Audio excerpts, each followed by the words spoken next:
everybody for joining us today. We're extremely excited about this opportunity. This presentation is being recorded. So, you know, if you have to drop off or you have a friend that can't make it, we will be circulating a recording of this upon the conclusion. So real quick on a couple of housekeeping matters, this deal has a pretty quick fuse. We're planning to close in the first week of June. We were hoping to have the final PPM ready to go today, but it looks like it'll be ready on later this week or potentially early next week. I will be posting the lead capture form in the chat room. So if you go in and if you're interested, you go in and put your name and email in there. You can view the deal brief in the data room. And then once we have the full PPM available and are accepting subscriptions, you'll then be notified via email. And this is an extremely exciting opportunity. It's 402 units in a really well-located pocket in Denver near Sloan's Lake. And the area is, we've been in conversations with certain people, and I don't know the area that well, but it's been described as the Brooklyn of Denver. So it's a lot of gentrification. David, who you'll be hearing from shortly, was able to source this deal off market. So we were able to avoid a competitive bidding situation. And in our opinion, acquire this asset at a really, really attractive cost basis. Next slide, please. So again, shortly, my name is Andrew Lucas. I run capital raising and investor relations here. David runs our acquisitions in the Denver market. You'll be hearing from him shortly. And then Farhan, who is a partner here at Trion and oversees our West Coast acquisitions, you'll also be hearing from him as well. Next slide, please. So I know a lot of you are repeat investors, but we do have a lot of new names on this webinar. So just a little overview. I won't bore you guys to death. We've been around since 2005. We've historically owned in California, Oregon, and Colorado. And then recently we opened an office in Miami. And we now own properties as well in the Southeast, in Florida, North Carolina, South Carolina, and we're under contract on deals in Georgia. We have a pretty strong presence in Colorado. We currently own 5 assets totaling over 1,500 units.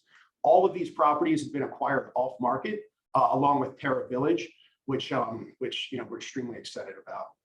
We have historically, acquired deals that fit into that value add kind of bucket, meaning that for us to buy an asset, we have to have a really compelling reason as to why we can really drive the value of the property. And as David will get into momentarily, this deal really falls in line with exactly what we've done over the past 16, 17 years. The seller has put a tremendous amount of CapEx into the systems of the property. So the building has great bones, and there's an immediate opportunity to really drive the value by renovating the interiors and bringing them up to 2022 spec. And over the years, we've had quite a bit of success. We cut our teeth during the Great Recession, and we have done this will be our 74th acquisition. We've exited 40 deals, and on the 40 deals we've exited, we've averaged investor returns over 30%. So with that said, that's a bit about us. I'm going to turn it over to David. David is the one who sourced this acquisition, and he'll get into the details of this opportunity. And we will be taking we'll be taking questions. If you have any questions, please put them in the chat, and then we will answer all of them at the end. Thank you, David. Actually, I'm going to take this. This is Farhan from Trion. For those of you guys that don't know me, I'm a partner at Trion. I oversee West Coast acquisitions. And I'm just going to say a few words before we throw to the star of the show, David, who has done such a good job sourcing this deal. There's 4 main highlights that I want you guys to focus on. First is location. I've been at Trion. I just celebrated my 10-year anniversary at Trion. And locationally, this is the best, most interesting location that we have acquired. It's stable, close to jobs, quickly gentrifying, and an opportunity to get scale in a location like this is exciting and probably the #1 reason you should invest in the deal. The second is, and Andrew touched on it a bit, but I want to emphasize how rare this is. The seller, who has been one of the best sellers we have dealt with, put in over $12 million on systems, deferred maintenance, meticulously focusing on potential issues and how to extend the life of the asset. Typically, we're buying these deals, we're having to go in and making the decision on what to do to extend the life, what to do to preserve the asset. He essentially has done everything that you need to do on that side. And that is very, very rare to see. David and I have walked with the seller half a dozen times now. And every time we're there, we're just appreciate, how he redid the drainage. So the water is moving away from the property instead of towards the property. We've appreciated, he spent over $1 million on asphalt. He's done all the windows, the roofs. David will go into more of that, but the fact that we can start day one and focus on, the third point, what we do best, is the next step is what we do best, breathing life into vintage properties. I think our competitive advantage at Trion is that we can take an asset and our design team tailors a program to maximize the asset. And so while the seller had cured all the deferred maintenance, we'll come in, we'll rebrand the property. The property will soften the curb appeal. We'll update the colors. There's 16 acres that we can make modern amenities. There's a house in the front that right now works as a leasing office. There is a huge opportunity to upgrade that to be one of the most unique leasing offices in the submarket. And then the fourth thing is this is $108 million, $750,000 deal that was sourced off market. And we're not seeing that all the time. And we think the basis is great. I'll let David, who sourced the deal, get into why the seller is selling the deal. But before I pass it on to David, I do want to say, David is one of the guys who gets into the office, first. He's one of the last guys to leave. He is loved by the brokerage community in Colorado. This will be the biggest deal that Trion sourced by just a little bit. And I think everyone should, and David should be really proud for what he's doing. So the guy who eats, breathes, sleeps Denver, I want to pass it to him so he can really tell you about this acquisition that he brought in. So David, you can take it away from here. Thank you. Wow, what an intro. Really appreciate that. Hey everyone. Yes, David Mogavim here, run Colorado acquisitions. Some know me as Denver Dave. So here to bring you an incredible opportunity, as Andrew and Farhan have already expressed. Completely off market, $750 million acquisition. Here's a high level metrics. We're going in at a 3.75 cap, which we think is a pretty good going in cap in comparable to some of the sale comps, which we'll dig into. Getting to an untrended return on cost of a 5.06, only renovating half the units, 5.34 renovating all the units. And I think in previous webinars, we've discussed how we look at deals. Untrended return on cost is a very important metric where we don't necessarily rely on rent growth or the market to necessarily create value, but rather creating value through our business plan, which Farhan alluded to, we do so well on this type of acquisition. So in place immediate upside today, untrended return on cost is what we look at in a spread to exit caps today, which are, as we know, south of a 4 at this point, and with interest rates going up, expanding much higher than that. And so we projected an exit cap of 4.5% exit cap on 50% reno, which would probably be a little higher if we renovated 100%. So leaving a little meat on the bone for the next guy. And getting to a 20 IRR project level, investor level in the 15s, and we'll go through the waterfall structure there because this is actually a favorable waterfall structure to what you've maybe been seeing from us on some of the other deals, and we'll get into detail there. So the asset itself, is a beautiful 402 garden style community. This is the only community by a long shot of it's 10 acres larger than the next largest site in terms of lot size. It's the only garden style community of this scale in the Edgewater, Sloan's Lake, Wheat Ridge submarket. Everything else that is of 400 units or of similar size is mid to high rise, podium construction. And then there's some other garden style that are much smaller. So getting this scale of this size gives that suburban type of living and suburban feel in an urban environment. And it's a truly unique point that I can't emphasize enough. And the owner's done a great job maintaining the asset. He spent 12 million in CapEx, over almost 30K a unit. And all of this was spent in deferred maintenance items, new roofs, new boilers, new windows, new sliders. He went through the piping of the 2-pipe HVAC system. So now the units have heating, and he's added mini splits to all the rooms of the units in one of the phases of the building. And so it's a truly unique 70s deal, and it was built in very good quality. It has 9-foot ceilings. The 2 bedrooms have 1.5 bathrooms, and so expands it to a higher renter pool there. And so there's just so much going for it from a physical standpoint, and gives us the opportunity to take this to the next level by the dollars that we're spending going towards cosmetic upgrades, rebranding, putting a modern twist to the interior renovation, stainless steel appliances, hard surface counters, adding washer dryers to the unit.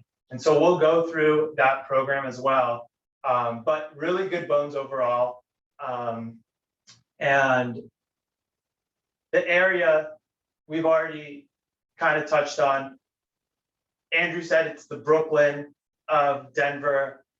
Some other people have said it's the Silver Lake Echo Park of Denver. I think the bottom line is it's a very popular destination for millennials and young professionals to be moving to. Our anchor investor, one of the principals, said his first date with his wife was at the bar just across the street of the property. Another investor said, "Oh, I know this property. I walk my dog past this property every time during the pandemic." It's just a very relatable area. And Sloan's Lake, which is a half mile away from the property, has turned into a popular area and destination with breweries, with restaurants, with just a very vibrant life that everyone across Denver comes to enjoy. Sloan's Lake is one of the largest parks in Denver, 177 acres, 5-mile radius around the lake. It is a beautiful sight to see, especially in such an urban environment on the west side.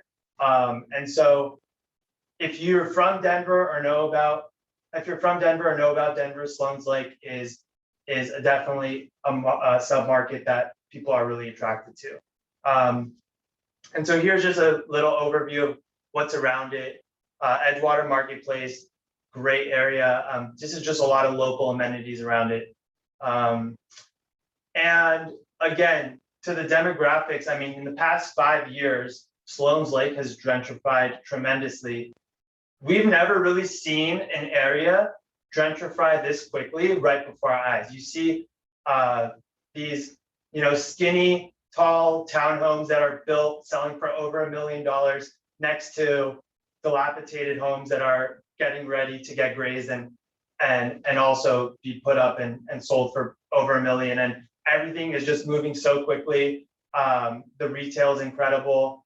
At median incomes, on a map and on a radius seem okay, 60, 70K median incomes, but average incomes are reaching almost 100K. And so that kind of shows you who's moving here, who's migrating into this area as a hip yet affordable alternative to the rest of Denver, as places like Lodo and Highlands.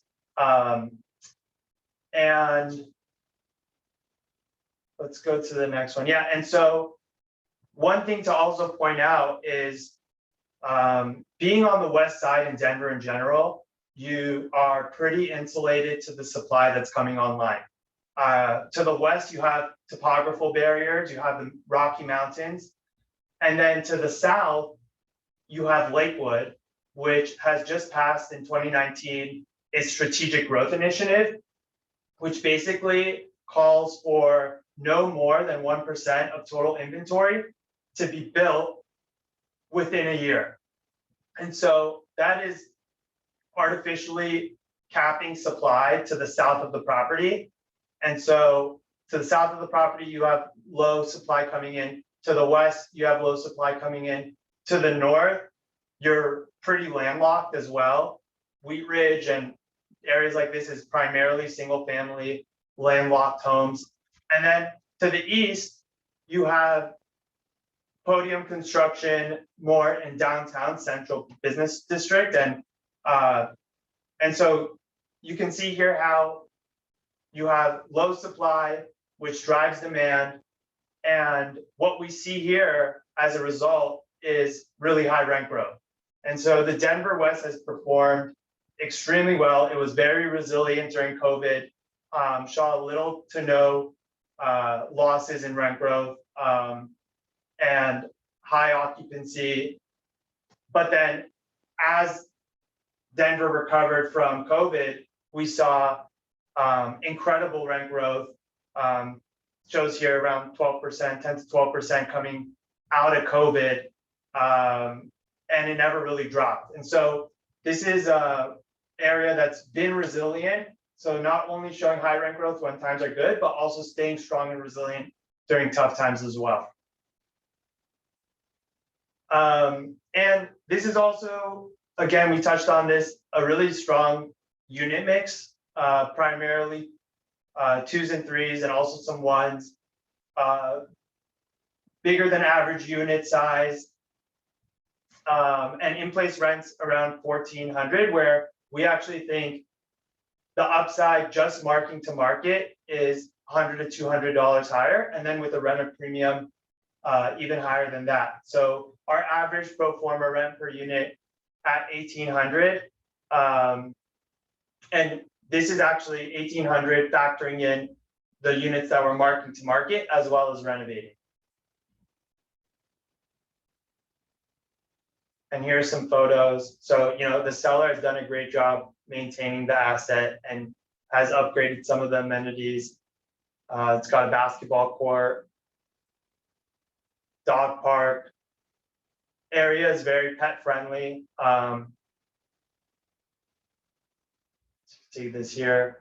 This laundry room, we're looking to ramp up and even repurpose a portion of it, adding a gym.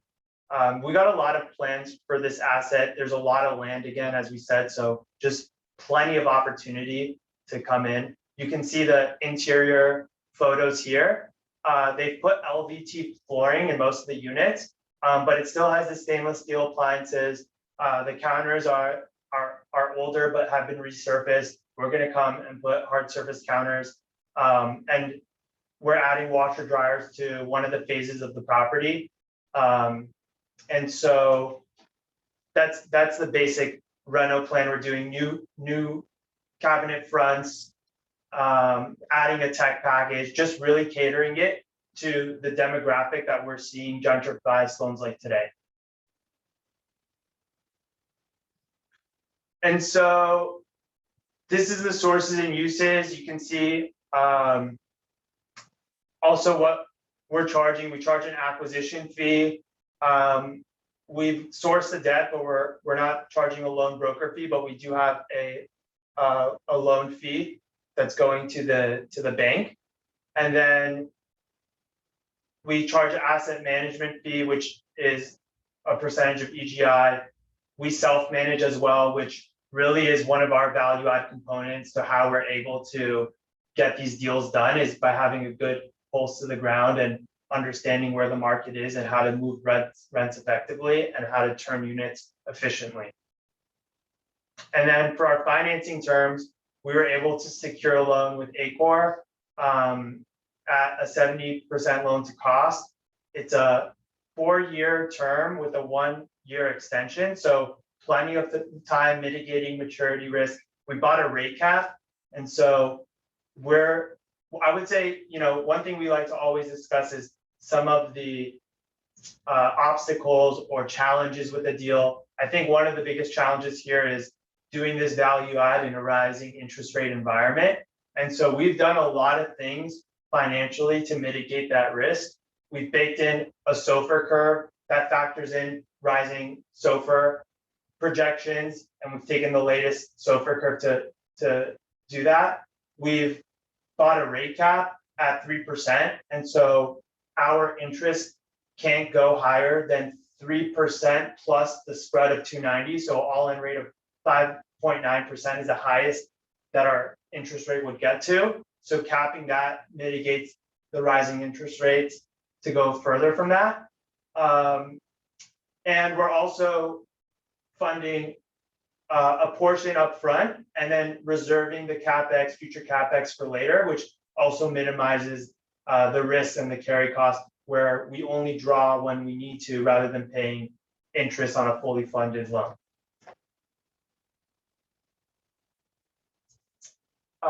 Here's some of the cash flow details, which, if there's any questions there, happy to answer. We also have a slide here that shows where our assumptions came from. So a combination of T12 and pro forma expenses. And we also got the insurance quoted out in a very turbulent insurance market. We were able to secure a great quote from State Farm. And we were able to also, and also another thing to keep in mind is, we own over 1,100 units, and this is about to make it 1,500. And so we have great data points on how we run our operations when buying a deal like this. Sale comparables. So I would say the overall, sentence for how we comp out is at $270 a door, fully baked, we're at a really good basis compared to some of the 70s and early 80s deals we're seeing today that are trading north of $300K a door, and even as high as $375, $380 a door in places like Westminster that are on the market today. So we feel really good from a basis standpoint. From a yield perspective, we are buying it at a 3.75 going in, taking it to an untrended 5.34 if we renovate all the units. I would say pre-rate hike, deals of this size and vintage, we're trading at a low 3 cap going in, taking it to a low to a mid 4 untrended return on cost. And then post-rate hike, that's probably gone up 25 bps. So mid 3 to a high 3 cap going in, taking it to a mid 4, high 4 return on cost. And so we feel, even in this market where we're seeing some softness and corrections, we are still at a really favorable basis and still at a, I would say, 50 to 75 basis discount to what this would be going for in a competitive process. I think that's an overall point on kind of these sale comps. And we can, if anyone has questions on some of these specifically, happy to walk through it. But that's the takeaway here.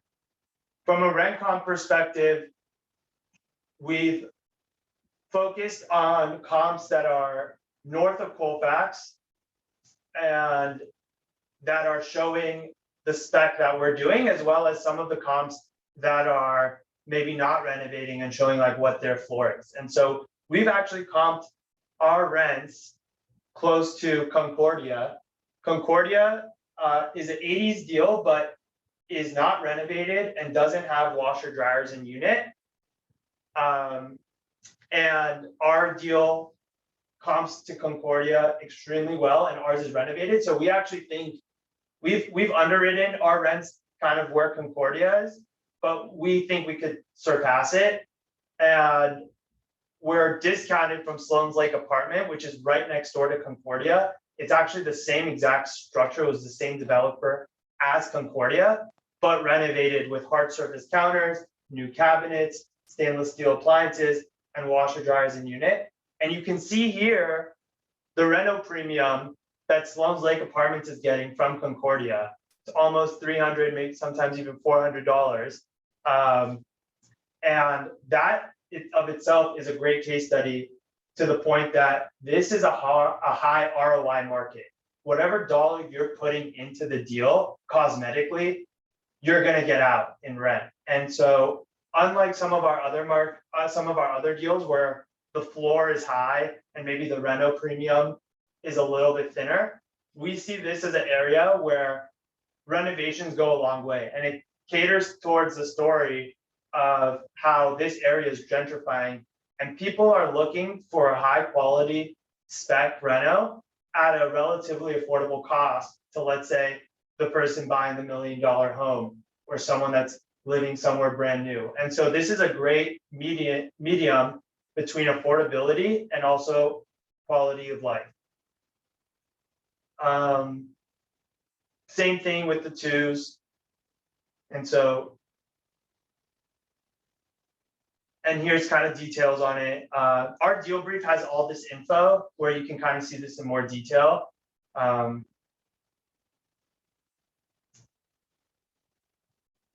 so Loft 9, by the way, is not in the area. This is just another property we own in an inferior area. And you can see kind of the rents we're getting there in a much more inferior area. These don't have washer dryers in unit either. And so this is just a data point. Again, when you're owning in the market, you have a good pulse on the ground of kind of what we can get. And so just a lot of different angles justifying our pro forma rents. Same thing here. And that's about it for now. We'd like to open for questions or comments, and excited to answer any questions you may have, and hopefully to have you guys on board. David, so we had a question. What are the demographics of the people currently living in the units? Would they be able to sustain a $400 increase per month in rents? Yeah, it's a good question. The demographics are a little bit lower income than what we're catering towards. It's lower than the median income of the area. The seller is primarily lower.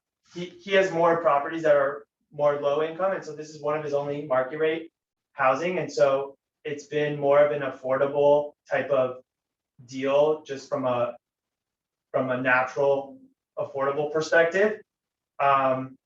And so we would be reclassifying who the demographic, who the renter is, and repositioning the property to cater to that higher income demographic.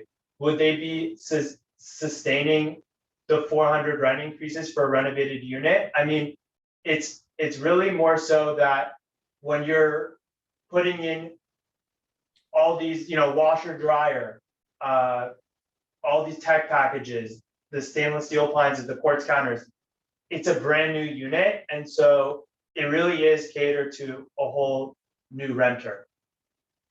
Got it. Okay, then we had a couple questions about pref, it looks like. So the waterfall here is number one, preferred return.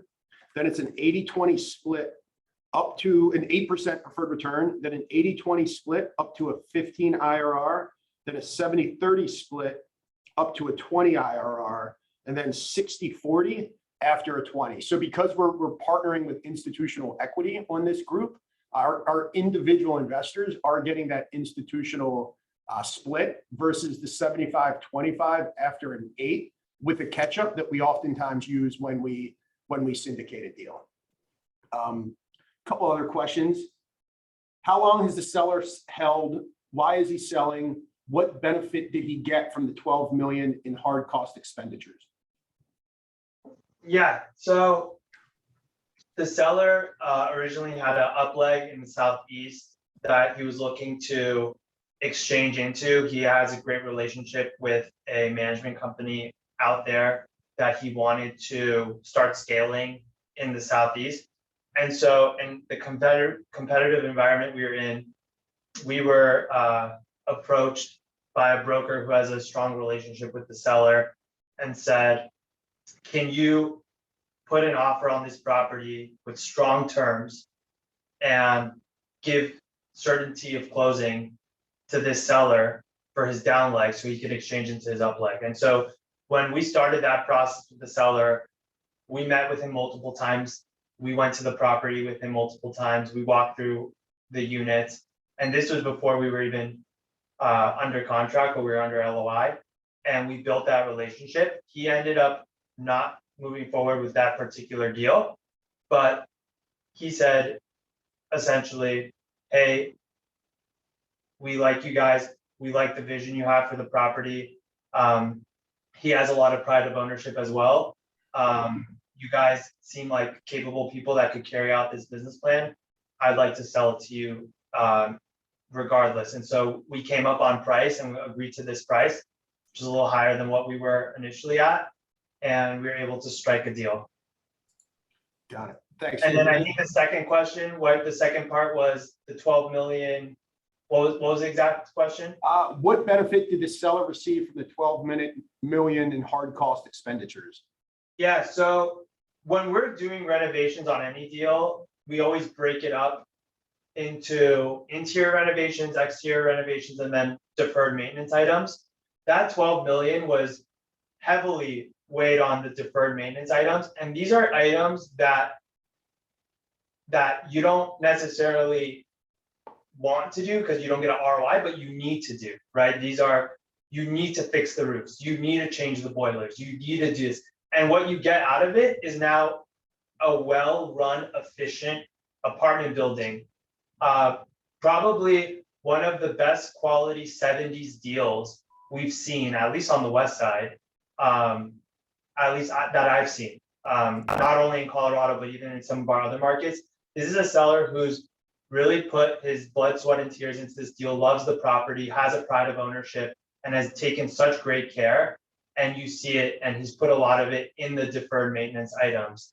And so this leaves us with a great opportunity to take this to the next level through cosmetic renovations, interior and exterior, and rebranding that we would get the return on investment on through rental increases. Andrew, let me chime in on that question also. This is what makes this pretty rare. Is the $12 million he spent?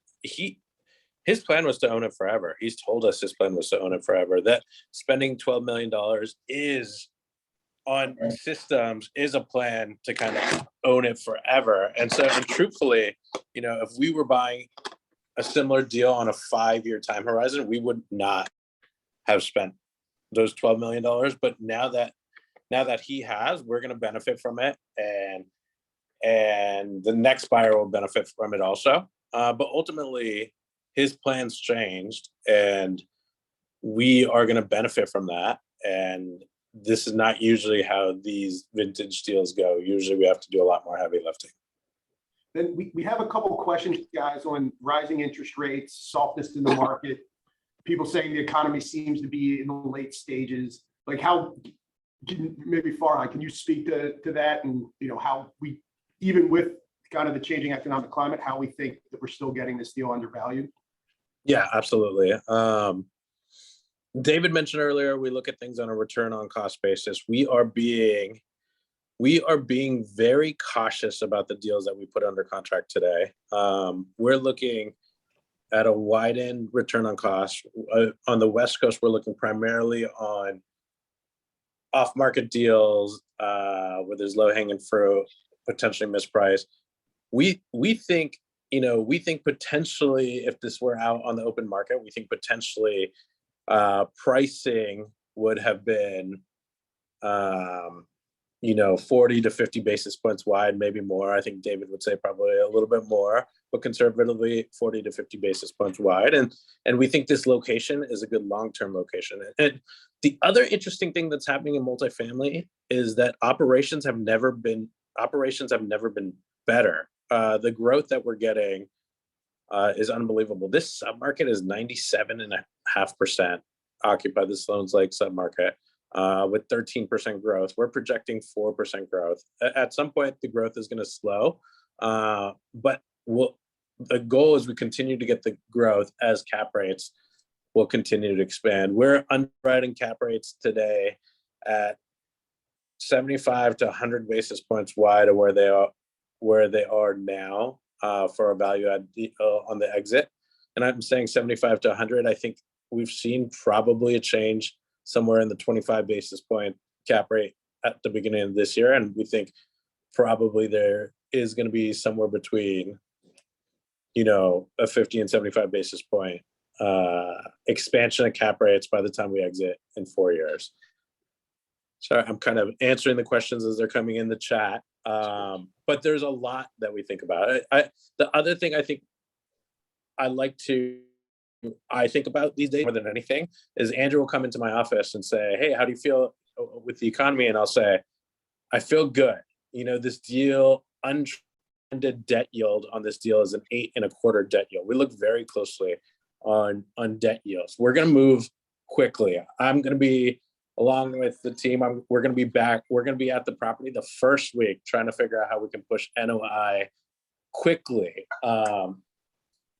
And so we are very aware that we're in a changing economic environment, and we're trying to choose the deals that will work on a long-term basis in high growth submarkets where we can make up that room on a renovation. A little bit of a long-winded answer, but there's a lot that we're thinking about. And then a couple people have asked about washer and dryers. Can you touch on that, David? Yeah, so the seller actually already started on permits to add washer dryers on 252 units, which equates to the second phase of the building. The building was built in 2 phases. And so we're finishing that project and adding those washer dryers and renovating those units. Got it. And what's our break-even occupancy? Break-even occupancy as in where we're not negative cash flow? Yes. Yeah, we've stress tested this to, I would say, an effective occupancy of 80%, and we weren't negative cash flow. Got it. The exact number I would have to check, but we've stress tested. One of the things we like to do when we're and by the way, our model bakes in, I think the effective occupancy in it is closer to 90%, which is a 5% economic occupancy plus the vacancy due to renovation. And so that's all baked in. And one of the things we like to do is stress test the model, not add growth, see if we can take out our existing loan on a takeout scenario if there was no growth. And so we like to look at things from an untrended basis and minimize our downside in order to realize our upside. Are there any issues with asbestos or lead paint or lead pipes? I mean, yeah, so we have a lot of experience in this type of vintage, and we assume the worst in terms of whether asbestos is present. And so what we do is we do a lead and asbestos test off the bat on anything we do, but we treat everything as if it is hot with asbestos. And so we don't disrupt places where you can assume there is, such as the ceiling and things like that. And then in terms of washer dryer budget, we've already actually done the testing and the thirds to approve of our budget and the abatement that we would need to do necessary to implement those. got it. How much cash is coming from the Trion's principals? And then we had another question of is our fund investing? So yes, Fund 3 is investing likely $3-ish million into this deal. Basically, for those that aren't familiar, we always operate funds. Our funds essentially invest in every single deal that we buy. We're currently raising and allocating Fund 3. Fund 2 is fully deployed. Then how much Trion's principals, they're investing, I believe, $500,000 directly into the deal. And then they'll have their 5% fund co-invest as well. So probably $650,000-ish in total exposure. And then I'm personally investing in the deal as well, along with some other employees in the deal. What is the strike on the cap and what is the term? The strike is 3% and the term is 3 years. Got it. Are units individually metered all but water? Yes. Got it. What's our exit cap rate? I believe it's 4.5. Is that correct? 4.5 on a 50% reno scenario. Got it. And so usually when you renovate half or a portion, your cap rate's going to be artificially a little lower than if you did 100%. And so maybe on a 100% scenario, we'd be closer to 15 to 25 basis points higher. And the goal will be, since we're only doing 50%, the goal will be for the next guy to be able to take it to an untrended 5, which is well wide of where both the going in and the pro forma is well wide of where the market is for this location in Denver right now. Got it. Are there any rent controls in Colorado that could have, or Denver, that, you know, similar to Oregon or California? It's banned rent control is banned statewide in Colorado. Got it. What prompted the change in strategy not to add washer and dryers to all units? We're still exploring the strategy to put in all units, but we already got started on the process for the 252 units, and so that's what we're modeling. And also, again, leaving meat on the bone for the next guy to maybe finish it off. It's actually, and the other thing is that the phase 2 has crawl spaces and has direct access to closets where the washer dryers would make sense, where phase 1 is slab on grade. And so the access for the washer dryers is more challenging and would be significantly more expensive. How did cap rates change last time we had this kind of inflation or interest rate increase? Well, it's interesting because, you know, the last time we had this kind of inflationary environment was in the 70s, and cap rates did go up, but then rents moved along directly with inflation. The other thing that's interesting is the amount of liquidity in the market today on the multifamily side is there's so much money dedicated. If you just look Starwood, Blackstone, that they need to buy over the next 5 years over $1 trillion in multifamily assets. There's not that many assets that are being sold. And so that liquidity in the market will keep cap rates down. This is the exit buyer on this is an institutional buyer. You know, we're buying this for $109 million. I think we'll see more expansion in the private client space, which is private client space. We're gonna, you know, that's somewhere where we'll buy deals. Well, we'll buy deals as small as 15 million, but I think there'll be more sensitivity in the private client space to cap rates as interest rates move up. I do think interest rates are moving up, or cap rates are moving up in general. But we've thought through that in our underwriting, and we do think 50%, 4.5 exit is appropriate. Today, that's anywhere from 3.5 to 3.75 on a value add deal. Our minimum investment is $50,000. Correct. Do your deals usually involve getting new tenants? You know, that it kind of depends on the location and the profile of the deal. I mean, we've bought properties in the East Bay of California that when we took over the asset, the average incomes at the property were like per unit were $3,500 a month. And that was like a C+ asset. After we completely renovated and rebranded the property, the average incomes were over $10,000 a month. You know, so we completely changed the class of that asset from like a C+ asset to a B+ asset. So in that situation, essentially the tenancy of the building turned over.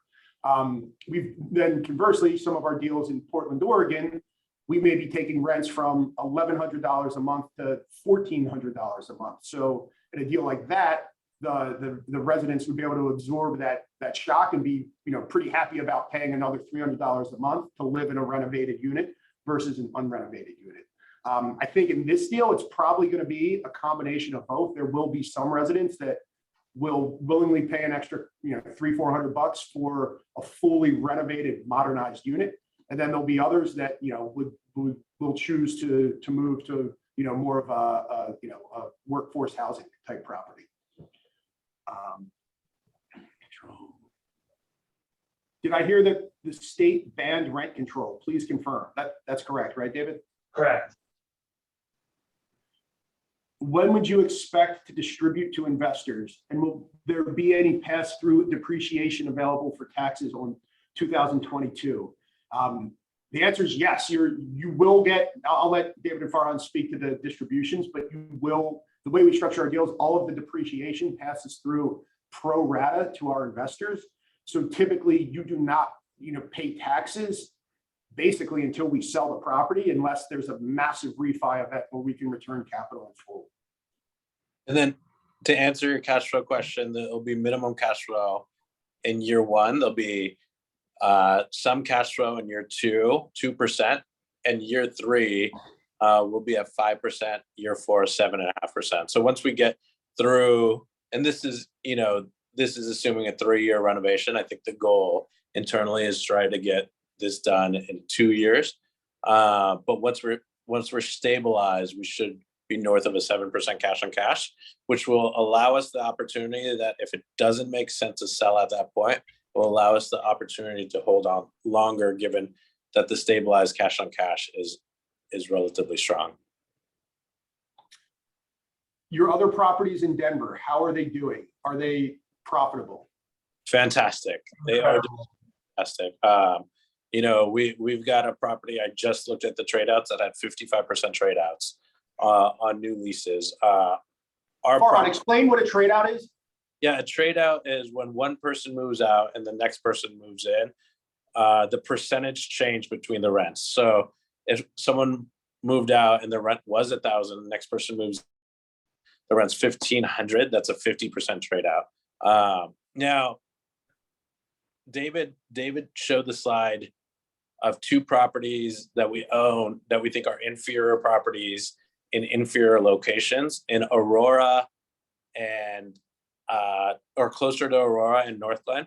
Those are getting pro forma rents of what we're getting today, which is, hard for us to imagine how quickly those rents have grown to that level. And those properties in those locations are inferior to this location. So our hope is that we can beat our pro forma rents, hopefully by a couple $100. And that's our goal. That's not what we're stating. That's not what we're underwriting. But that's what we're hoping, is that we can push the pro forma rents given the property's location. Yeah, and to add to that, those units that I actually put it on the slides here, these don't even have washer dryers in the unit. And so our $1,550 for ones is with a washer dryer unit. As Farhan said, we underwrote conservatively. We think we could get past it, and we're gonna strive and do that, and we feel really confident in it. Yeah, we love Denver as a long-term market as well. Our operation is as strong as can be there.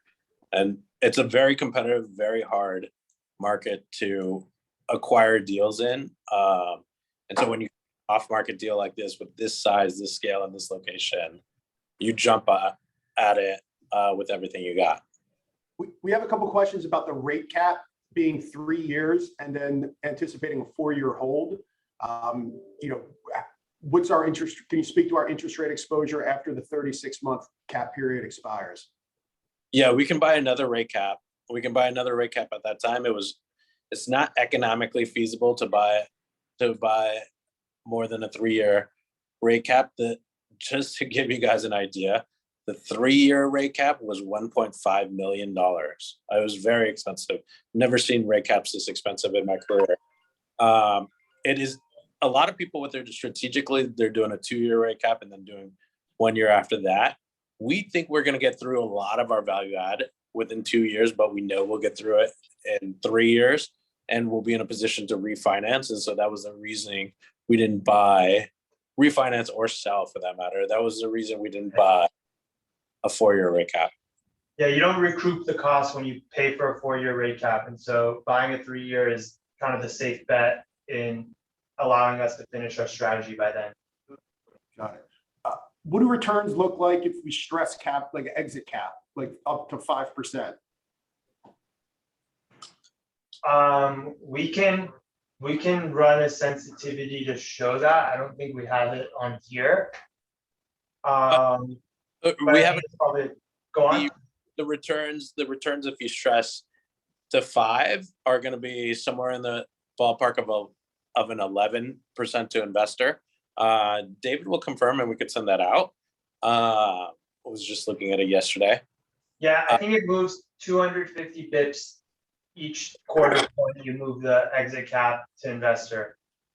And so I think, multifamily returns have been fantastic over the last 3 years, where you're probably investing and you're seeing returns of, 20, 30+%. We're selling 3 or 4 deals right now where investors will get 30 to 70% IRRs. Realistically, that going forward, returns are going to be less and they're going to be more in line with historical. And so if a 5% exit cap gets you 11% IRR, 5% being on a 50% renovated unit, that seems like a pretty good return still. And there's not a lot of places where you're getting that return. Now we're underwriting north of a 16 IRR on what we think is already a stressed exit cap. But there's not a lot of places you can get that kind of return in this environment right now.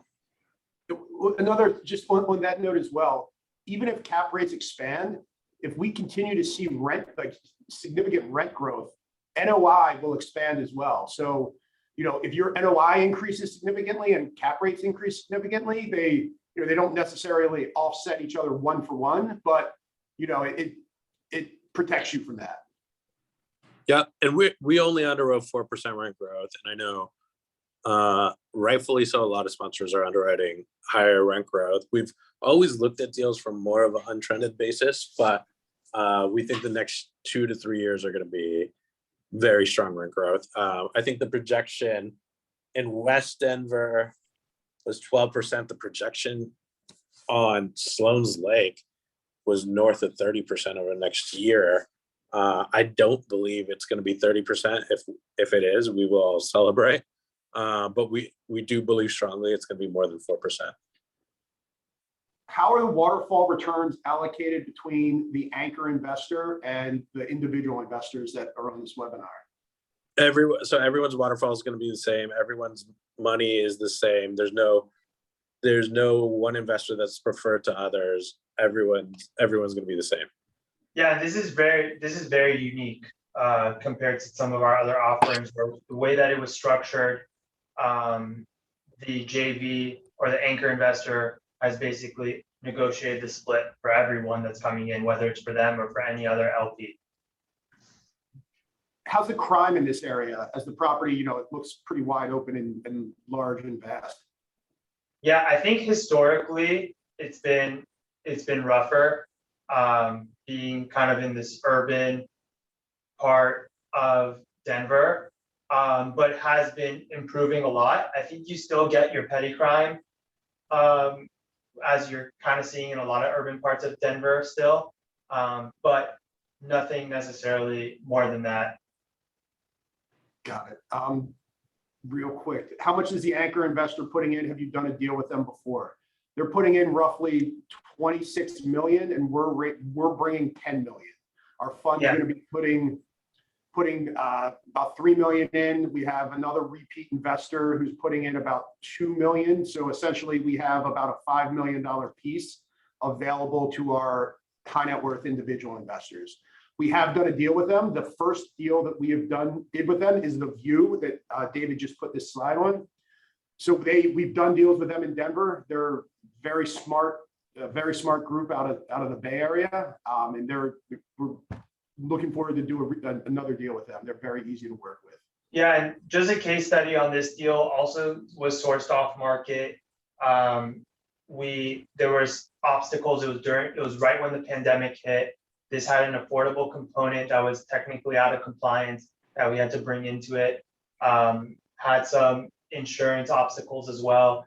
Us and the JV partner, we were able to navigate through all of it. They're an amazing partner. They do their due diligence extremely well, as we do, and have a great relationship and are excited to get this one done as well. This deal we bought for $130 a door. It's easily worth $250 a door now. And yeah, and we've been seeing returns similar to that in Colorado with just how well of a MSA Denver has been and how Colorado as a state has been. How deep is the institutional ownership market for 70s vintage multifamily in Denver? So basically asking about the exit. Yeah. So with the liquidity in the market, the amount of capital chasing multifamily, institutions have moved down to 60s, 70s deals, and every 70s deal was being bid on by major institutions. There may be some hesitancy in the immediate environment when there's a little uncertainty, but when markets are on the uptick and we're seeing positive,